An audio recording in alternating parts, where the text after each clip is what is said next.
Lähdetäänpä katsomaan, että miten me saadaan kunnon ASMR-ääniä tehtyä näin niin kotikonsteja.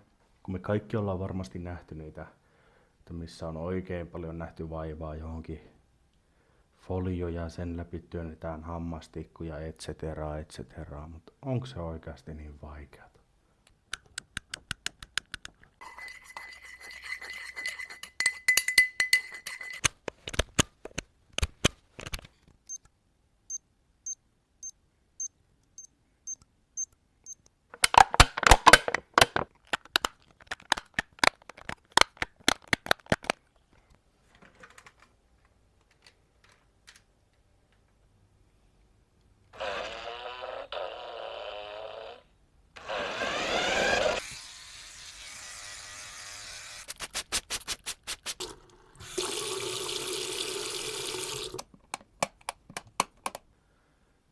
Jos näillä ei tullut aivorkkua, niin ei sitten tule millään ja sä oot vaikea tappaus.